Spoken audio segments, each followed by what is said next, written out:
안녕하십니까. 교통사고 실무TV입니다. 이번 사고는 너무나도 명확한 백대행 사고임에도 불구하고 상대 보험사가 차로 변경과 같은 양차량이 움직이는 사고의 경우 백대행이 없다고 억지 주장을 하며 막무가내로 소송을 제기했을 때 자칫 잘못 대응하면 과실이 인정되어 덤태기를 쓸 수 있는 이런 사항에서 여러분이 실무자나 당사자라면 어떻게 하시겠습니까? 실제 사례를 가지고 소송에 대응하는 방법에 대해서 말씀드리겠습니다. 먼저 영상을 보시죠.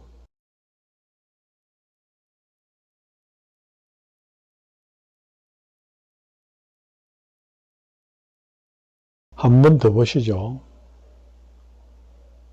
이 승용차는 노회에서 2차로로 진입을 하였고 버스는 2차로에서 1차로로 차로 변경을 하여 1차로를 주행하고 있습니다. 승용차가 정지선 전에 제동등이 들어옵니다. 버스는 녹색이기 때문에 1차로를 따라 주행하고 있는데 승용차의 핸들이 왼쪽으로 꺾이면서 이렇게 들어오다가 버스와 충돌하는 사고가 발생합니다.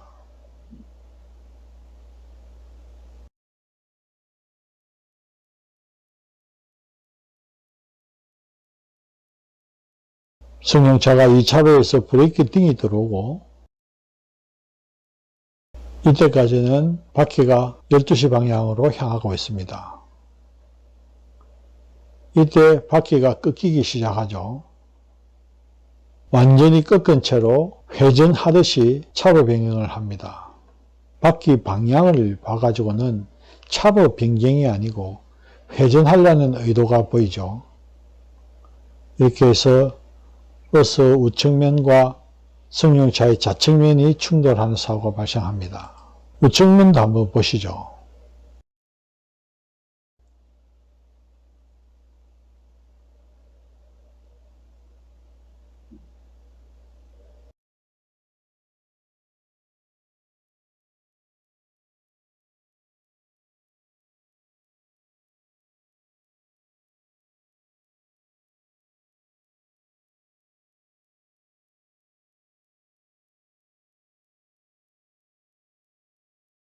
상대방이 소송을 제기하여 소장을 받고 분석을 합니다. 청구 원인을 분석하여 주장 내용의 근거와 요지를 파악하고 원고 승용차는 회전을 하려고 했다는 사실을 부인을 했습니다. 합리적인 증거 없이 차로 변경 사고는 쌍방과실이라는 형식적 지식과 기계적인 과실 주장이었습니다. 소송에 대응하기 위해서 분석과 감정이 필요했습니다. 분석 방법은 첫째, 영상을 보실 때 기준점을 설정하여 여러 번 보시는 것을 추천드립니다. 그래야 분석 포인트를 잡을 수 있습니다. 세 번째는 분석 포인트를 중심으로 사고 현장 조사와 실측을 하시는 게 좋습니다. 영상 하나만을 가지고 분석을 하는 것은 상대방이 더 구체적이고 합리적인 방법으로 입증을 할 때 대응하기가 쉽지 않습니다. 영상 분석만 하지 마시고 사고 현장 조사와 실측을 해가지고 이 두 가지 내용을 수치로 계량화함으로 객관적인 증거가 되기 때문에 가장 중요하다고 생각합니다. 분석 내용은 합리적인 주장을 할 수가 있습니다. 영상 분석은 첫째, 원고 차량의 급차로 변경 시점을 파악을 하시고 버스의 속도, 거리, 시간 등을 분석하시기를 추천드립니다. 당시 버스는 60km 지점에서 60km로 운행하였습니다. 두 번째, 쟁점 파악은 원고 차량의 급차로 변경과 피고 버스의 인지 가능 시점이 쟁점이 되겠습니다. 피고 버스가 인지 시점에서 원고 승용차의 차로 변경을 예견할 수 있었는지, 회피 가능성이 있었는지가 쟁점이 될 수 있고, 세 번째는 동영상 분석 포인트를 중심으로 현장 조사와 실측을 꼭 해보시기 바랍니다. 사고 현장 조사하고 실측한 내용을 근거로 사고 도면을 작성을 하였습니다. 충돌 4.6초 전에 버스는 충돌 지점 약 62m 후방에 위치해 있었고, 승용차는 충돌 지점 약 40m 후방 노회에서 2차로로 진입을 하였습니다. 충돌 4.6초 전에 버스는 40m 전방 노견에서 2차로로 진입하는 1차량을 발견하고 1차로로 차로를 변경을 합니다. 충돌 2초 전에는 버스는 충돌 지점 약 20m 후방 1차로를 운행 중이었고, 승용차는 사고 지점 정지선 직전에 위치해 있었고 제동등이 이때 켜집니다.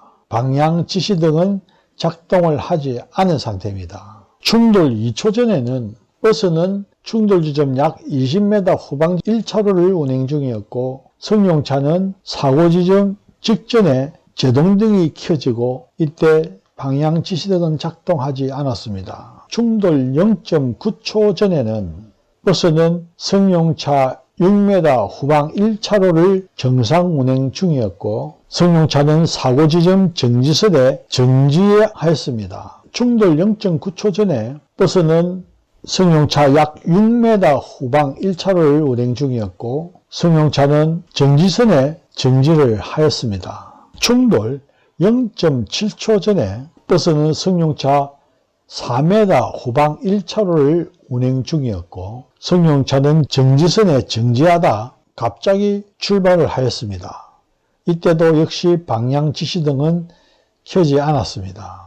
0.7초 전에 버스는 승용차의 약 4m 후방에 위치하였고, 승용차는 이때 갑자기 출발을 합니다. 방향 지시등은 켜지 않았습니다. 충돌 0.3초 전에는 버스는 승용차 2m 후방 1차로를 운행 중이었고, 이때 비로소 위험사항임을 인지 가능한 시점이었습니다. 위험을 인지했다 하더라도 속도에 따른 인지반응 시간, 제동, 거리 등을 감안하면 충돌은 피할 수 없는 사항이었습니다. 승용차는 교차로 실선 구간에서 정지선을 넘어 바퀴의 꺾이는 각도를 봐서 회전을 위한 급차로 변경을 하여 승용차 좌측면과 버스 우측면이 충돌을 합니다.